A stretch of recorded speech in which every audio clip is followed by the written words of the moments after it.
ሰላም አለይኩም ወራህመቱላሂ ወበረካቱ። ቤተሰብ እንዴት ናችሁ? ደህና ናችሁ ወይ? ከኔ ጋር ሁሉ ሰላም ነው። ዛሬ እንግዲህ ከአረብ ሀገር ስትመጡ ወሳኝ የሚባሉት ነገር ይዛችሁ ልትመጡ አንድ ነገር ላሳያችሁ ነው። ለእናንተ የሚጠቅማችሁ ነው የምነግራችሁ። ይህ ኮተት ሰልዋጭ ምናምን ነገር ይገባችሁ ባታመጡ አሪፍ ነው ብዬ ነው የምላችሁ እህቶቼ። እዛ ሀገር የውሽቴ ነው የሚለበሰው። እኔ አሁን ያለሁበት ከተማ በጣም ሙቀት ነው፣ ያቃጥላል። ግን ወላሂ ውጭ ነው የምናድረው፣ ውጭ ማለት ነው። በጣም ሙቀት ነው። አሁን ይሄ እንትን አይደለም ግንቦት ነው። እና ማሮቼ ዛሬ አንድ እህታችን ወደ ሀገር ለመግባት በቅርብ እገባለሁ። በእጅ ቦርሳ ስልክና እንትን ማለት ነው ፓወር ባንክ እሱን ይዤ መግባት እችላለሁ ወይ በእጅ ቦርሳ ብላለች። እኔ በእጅ ቦርሳዬ እና በጀርባ ቦርሳ ማለት ነው እንትናችንም ሻንጣዋችንም የጀርባዋ በእሷ ውስጥ አንድ ስልክ እጅ ቦርሳዬ ላይ ደግሞ ትንሽ ናት፣ ሁለት ስልክ። እንደገና ደግሞ ከእጅ ቦርሳው ይሄ ከጀርባ ቦርሳ ኪስ ላይ ማለት ነው ፓወር ባንክ እሱን አስቀምጬ ነበረ። ሌላው ደግሞ ካሜራ ማለት ነው። ቀደም ብዬ ያው ጥያቄሽን ይጠቅምሻን ብዬ ይሄ መረጃ ለአንቺ ይጠቅምሻን ብዬ ነው የምነግርሽ። ለሌሎቻችሁም በቅርብ ለመምጣት ላሰባችሁ ልጆች ብዙ ጊዜ ሶሻል ሚዲያ ላይ ኢትዮጵያ አየር መንገድ የሆነ እቃ ሻንጣ እንትን ይላሉ፣ ስልክ ይወስዳሉ ምናምን የሚባል ነገር ነበር ሲሰማ የነበረው። እኔ ካሜራ ይወስዱብኛ ምናምን ብዬ ነበረ። አልሐምዱሊላህ ምንም አይነት ነገር አላየሁም። ወላሂ በአላህ ስም ነው የምለው። ምንም አይነት ነገር ለእኛ ሰዎች ገጥሟቸው ሊሆን ይችላል። ያልገጠመኝ ገጠመኝ ብዬ አልልም። ምንም ነገር አላየሁም። እንዳውም ውስጥ ላይ እኛ ሻንጣችንና እንዳወረድን የሆነ ልጅ ጋር ይሄ እንትኑ ማለት ነው ሻንጣ የምናስቀምጥበትን እሱን ይዞልን መጥቶ ልጅ ስለያዘ ልጅ ይዘን ነበር። ከኔ ጋር የነበረች ልጅ አለች ኬሚሴ ልጅ ዘይና የምትባል ጋር ያመጣልና ሻንጣችንን ጫነልንና ካሜራዬን እኔ ስለያዝኩት በእጄ ፊት ለፊት ባንገቴ ላይ አድርጌ ነበር። አንተም ትየው ነበር እንትኑ ማለት ነው። ካሜራውን ይወስዱብኛል እንደ ምናምን ስለው ኧረ በጭራሽ ነው ያለኝ። አልሐምዱሊላህ ማንም ሰው ሻንጣም አይታይም። ምን ይዛችኋል የሚባል ነገር የለም። ለእናንተ ደግሞ ለእህቶቼ ማለት ነው ሻንጣ አንድ ሻንጣ ላይ 23 ኪሎ ነው የሚፈቀደው። አጋጣሚ ማለት ነው 30 ኪሎ ትርፍም ከመጣባችሁ ይዛችሁት ሂዱ፣ እንዳትሸወዱ ይዛችሁት ሂዱ። እኔ የተሸወድኩትን አንድ ነገር ልንገራችሁ ቶቼ ማለት ነው። ምንድን ነው የተሸወድኩት? አንድ ኪሎ ትርፍ ከመጣብሽ እዛ እንኳን መጣል አይቻልም፣ ግዴታ ትከፍያለሽ። ስንት ነው ስል እስከ 200 ብር ይቀበላል ነው 200 ሪያል ማለት ነው ሲመዘን የኔ ማለት ነው ወደ 90 ምናምን ኪሎ ነው፣ ግማሹ ቀረ። እንደገና 56 ኪሎ ምናምን ቆይ ልንገራችሁ። አንድ ሻንጣ 26 ኪሎ፣ አንድ ሻንጣ 27 ኪሎ፣ አንድ ሻንጣ ስንት መጣ? ትንሽዬዋ ሻንጣዬ ማለት ነው 14 ኪሎ ማለት ነው። እንደዛ መጣ። ያቸው 14 ኪሎ ቀረ። ከዚህ ግን ከአንደኛው 4 ኪሎ ከአንደኛው 3 ኪሎ ተነሳለት ማለት ነው። ቀረ ማጋለ ቀረው። እዛ ወፍጮ ቤት ነው እኛ ወስደን የመዘን ነው። እኔ እንደዚህ እንደ ወፍጮ ቤት እንደሚመዘን አላውቅም ነበር። የዘይነብ ዕቃ የተተዋወቅኳት እንትን ላይ ነው ኤምባሲ ላይ ማለት ነው። የኬሚሴ ልጅ ናት። ኤምባሲ ላይ የተተዋወቅ ነው። አብረን ነው። እሷ ናት ልጅ የሚያገኘችልኝ። እሷ ናት አዲስ አበባ ድረስ ልጅ የምትቀበለኝ። የዘመዶቿ ልጅ ነው። በዛ አጋጣሚ ነው እና እሷ ጓደኛሞች ሆነን ወደዚህም እንትን ያልነው። ትኬታችንን አንድ ቆርጠን ፕሮሰሳችንንም ወደ ሀገርም ስንገባ ያው ልጁም ስለምትቀበለኝ አዲስ አበባ ላይ ሰው ወደ ኬሚሴ ስትሄድ እዛ ስለምትሄድ አዲስ አበባ ላይ ልጁ የሚያስረከባት እሷም ልጅ ስለያዘች ሁለቱም ልጆች ወደ ኬሚሴ ቤተሰብ ልጆች ነበሩ። የእሷ የዘመዶቿ ልጆች ነበሩ እና ምንድነው የእሷ ጋር ሲመዘን ሲወርዳዩና ሲሄን የሚመዘን ብዬ ስል ምነው አልተመዘነ ነበር ወላሂ ነው የምላችሁ። ከዛ በጣም ብዙ ያንኛው ትንሿ 14 ኪሎ፣ አንደኛው 27 ኪሎ፣ አንደኛው 26 ኪሎ። እዛው ነው ሻንጣዬ አበያይ በሙሉ በቃ ዱቄት ታውቃላችሁ። ዱቄት እንደዚህ ወፍጮ ቤት እህል አለ ነጭ ፍርኖ ዱቄት ማለት ነው። እሱን ሳላቅ ተደግፌ ሻንጣዬ በሙሉ ዱቄት በዱቄት ሆነ ወጥቶ ምን ብሎ ካላስ ቀረ ነው የምላችሁ። ያው ከእሷ እቃ ጋር ይላክልሻል ተብዬ ማለት ነው።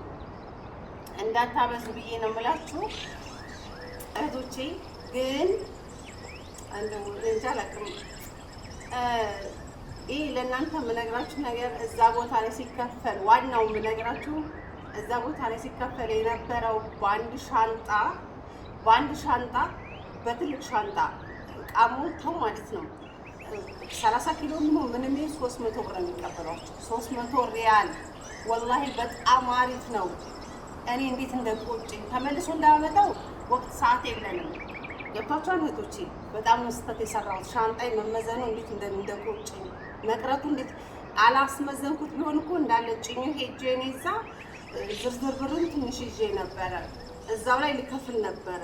ግን በ1 ኪሎ 200 ሪያል ነው የሚቀበሉት ሲሉኝ ነው እኔ ፈርቼ ሻንጣውን ያስቀሩት።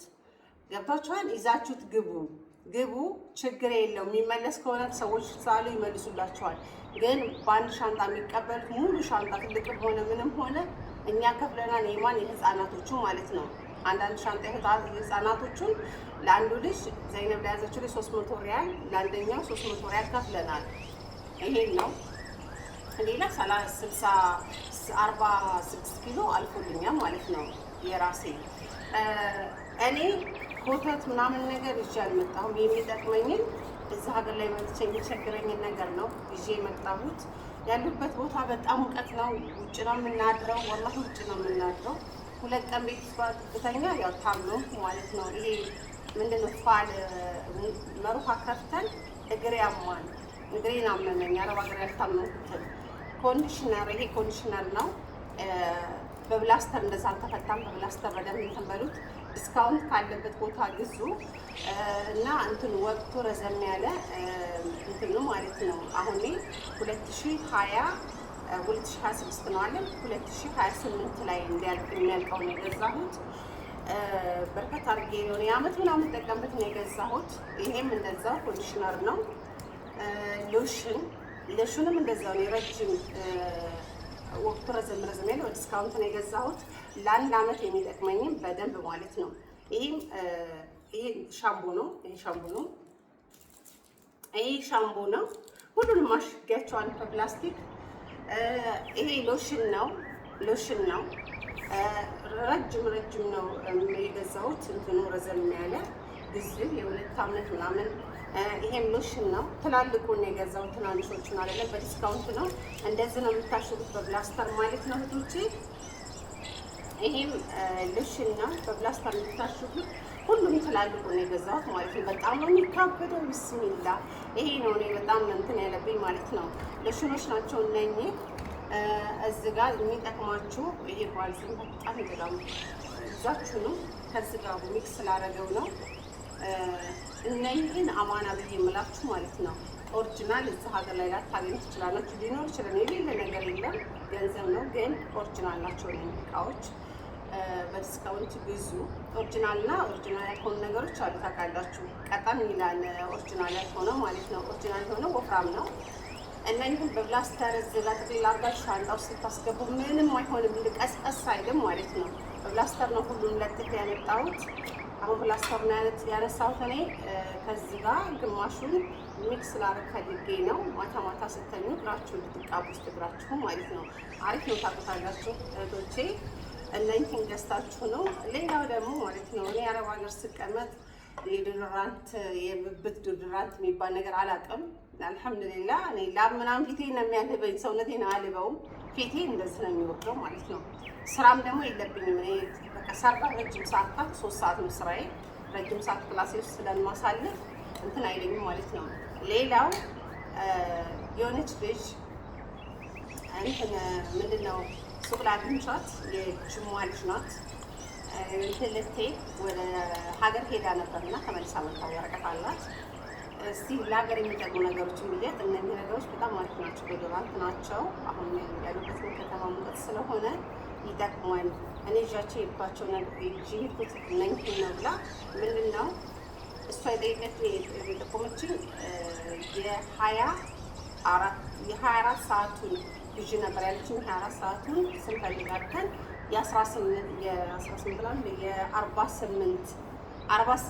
የ48 ሰዓቱን ዶድራንት ነው የገዛሁት። ግን እዚህ ጋ ልመጣ ስልክ ነበር ቅዳሜ ቀን ማለት ነው። የ22 ሰዓቱን አግኝቻለሁ ማለት ነው። እነኝህ አሪፍ ናቸው። የአጋጣሚ እኔ በዶድራንት ምናምን ነገር አልጠቀምም ላብ ምንም ስለሌለ ግን አሁን ያለሁበት ከተማ ሙቀት ስለሆነ አጋጣሚ ካስፈለገኝ እዚህ ከምገዛ ብዬ ነው።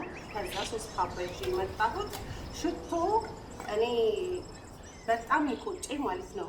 ቅዳሜ ቀን ቃይን ከመረተቤ በፊት ከማስተካከሌ በፊት ወደ ሱቅ ወጥቼ ነበረ ለእህቶቼ ልጆች ሽቶ ገዛ ነው ብዬ ወጥቼ እንግዲህ እህቶቼ እናቴ መጀመሪያ ልጇ እህቴ ወደ 7 ነው 6 ሴት ልጆች አሏት፣ አንድ ወንድ ነው ያላት። ሽቶ ለነሱ ገዛን ብዬ ወጥቼ 1000 ሪያል ከትራንስፖርት እንጂ ትራንስፖርት 130 ብር የጨረስኩት ማለት ነው። ስመለስ እና ስሄድ 150 ብር ከፈል ሱቅ ላይ አድርሶኝ ማለት መጀመሪያ ሱቅ ላይ አድርሶኝ ሰውየው ሄደ ስራ አለብኝ ብሎ ሀበሻ ሹፌር ነው ሄደ። እዛ ያወረደኝ ሱቅ ላይ ሽቶ የሚረባ ሽቶ የለም። ሌላ ቦታ ሄጄ ለመግዛት በታክሲ 30 ብር የተቀበለኝ። ከዛ እዛ ጋር እንዳትመጣ ሌላ ሱቅ ላይ ብዬ ያለበትን ሱቅ ነገርኩት። መጣ ጨራርሼ ወደ ቤት ሲወስደኝ 50 ብር አንድ ላይ ለሀበሻ ሹፌር ብቻ 100 ብር ከፈለ። ለታክሲ ደግሞ 30 ብር 130 ብር። ሱቅ ላይ ወጥቼ ሽቶዎቹን ስገዛ ማለት ነው አንድ ብቻ የቤት ብርካት ገዝቻለሁ። አንድ ማለት ነው አንድ ላይ ከ7 ሽቶ ጋር 1000 ሪያል ጨርሼ ነው የመጣሁት ከትራንስፖርት ውጭ። ያን 1000 ሪያል ትራንስፖርትን ጨምሬ እዛ ሀገር ላይ መንዝር ቢሆን 50 ሺህ ብር በደንብ ይወጣው ነበረ በአሁን ምንዛሬ። ያንን 50 ሺህ ብር ለቤተሰቦቼ ለእህቶቼ ልጆች ቆጥሬ እንደዚህ ባከፋፍላቸው ለእኔ ትልቅ ነገር ነው። አሁን ከአረፋ በኋላ እንመጣለን ምናምን ነገር እያሉኝ ነው። ምንጃር ነው ያሉት። እኔ ቤተሰቦቼ ምንጃር ናቸው። እኔ ደግሞ ከዛ ወጣ ብዬ ነው ያሉት እንዳለ። እኔ ምንጃር ልጅ ነኝ፣ ቤተሰቦቼ ምንጃር ናቸው። ትንሽ እኔ ከአሉበት ከተማ ወጣ ብዬ ነው የምኖረው። እና ማሮቼ የምንላችሁ ነው እቃዬም አልመጣም ቀረ። ያ ሻንጣ ትንሿ ሻንጣ ማለት 14 ኪሎ የነበረችው ሽቶና አንዳንድ ነገር ውስጥ ከተቼበት ነበረ። እንዳውም ቶሎ ብዬ ማለት ነው የፀጉር እንትን ሁሉ አወጣው ቶሎ ብዬ ኤስቲ ሻወር ምናምን ነገር ገዝቼ ነበር። ይሄ አዲስ የመጣውን ታውቁታላችሁ። እሱን ራሱ ወላሂ ቶሎ ብዬ ነው አውጥቼ እዚህኛው ሻንጣ ውስጥ ይቀሩት አላውቅም። ድንገት እንኳን እቃዬ ቢቀር ይሄ እንዳይቀርብኝ ብዬ ማለት ነው። እና ጥንቃቄ አድርጉ ብዬ ነው የምላችሁ። የሚጠቅሟችሁ እቃዎች እነኚህ ናቸው። እቃ ቤት ትርፍ ቢኖርባችሁ ይዛችሁ ሂዱ። እዚህ እንዳትተዉ። እዛ የሚከፈሉ በጣም ትንሽ ነው፣ 300 ሪያል ወላሂ ምንም አይደለም። ቢያንስ በእጃችሁ 1000ም ሆነ 600ም 700ም የሚያዙ ነቃ በአንድ ሻንጣ የሚቀበሉት 40 ኪሎም ሆነ 30 ኪሎም ሆነ ወላሂ ነው የምላችሁ 300 ሪያል ነው የሚቀበሉት። አይቻልም የሚያስከፍሉት ማለት ነው። ስላየሁ ነው። እኛም ከፍለናል፣ የልጆቹን እቃ ከፍለናል። አንዳንድ ሻንጣ ትላልቅ ሻንጣ ማለት ነው ትላልቅ 300 ሪያል ነው የከፈልነው። እንደውም እናቶቻቸው ከውጭ ነበሩ፣ የሚከፈልም አልመሰለን ነበር። መክፈል አለባችሁ ብለው የልጆቹን ተባልን። ስንት ስንል 300 ሪያል ሲሉን አሚና ስልክ ነበራት ደውላ አልሄዳችሁም ስትል አለን ሲሉ 300 ሪያል ተጠይቀናል አሉ። ከዛ እኔና ሰጃራት እኔ አሚና ልጁን ይዤ ልጆቹን ይዤ ሁለቱን ታቅፌ አንዱን አዘርኩ አንዱን አቅፌ እሷ ሄዳ ተቀብላ መጣ። ከፍለን ወደ ሀገራችን በሰላም ደርሰናል ብዬ ነው የምላችሁ። ይሄ ነው እንግዲህ ኢንሻአላህ ወደፊት እንዲያልፍ አንድ ነገር ሰራለሁ። እንደመጣሁ ታመም በጣም አሞኝ ማለት ነው ወላሂ ነው የምላችሁ። ትናንትና ብቻ ጅማ ከትናንት ወዲያ ጅማ ያው ከወንድሞቼ ጋር ላሳልፍ በሚል ወንድሜን እህቴንም ልጆች እህቴ መጣች። እዚህ አንድ እህት አለችኝ ከእነሱ ጋር ትልቋ እህቴ ማለት ነው በጣም ትልቋ እህቴ ከእነሱ ጋር ሳለፍኩ ደስ የሚል ምሽት ደስ የሚል ውሎ ነበር። ማታ ላይ ነው የሄዱት ወደ ቤታቸው። አሁን እኔና እናቴ ነው ያለነው። ሁሉም ተበታተኑ ጥለውን ሄዱ። ዛሬ ነው የሄዱት ወደ ናዝሬት የሚሄዱ ትምህርት አለባቸው። ወደ ናዝሬት ሄደ ፈተና ደርሶባቸዋል። ነገ ፈተና አለባቸው ሄዱ። እኔና እናቴ ቀርን እላችኋለሁ። እና የሄዱ ትንሹ ልጅ የ2 ዓመት ከ3 ወር ልጅ አለ። እሱ ነው ያለው እናቴ ጋር ነው ያለው። በቃ ይህ ነው ያለው እላቸዋለሁ ማሮቼ። ኢንሻአላህ አንድ ቪዲዮ ሰራለሁ ብዬ አስባለሁ። እናቴን ፕራንክ ማድረግ ፈልጋለሁ። እመቤት ደግሞ ምንም ችግር የለባትም። እንዳውም ማለት ነው መክፈት ፈልጋለሁ። አበረታቶች በጣም ልክ ክርስቲያን ናት። በጣም ማለት ለዚህ ይሄን ቤት ይሄ ቤት ሲሰራ ማለት ነው ከእናቴ ጋር ብዙ በሀሳብም በምንም እናቴ ስታግዛት ነበረ። በጣም ጥሩ ሰው ናት እና አግዝሻለሁ ብላኛለች። እስቲ ፕራንክ እናደርጋለን ብዬ ተስፋ አደርጋለሁ። ደም ግፊት አለባት። እኔ ወላሂ ነው የምላችሁ ከእመቤት ውጭ ፕራንክ ሰራ ለማንም አልናገርም እና ቪዲዮ ማለት ነው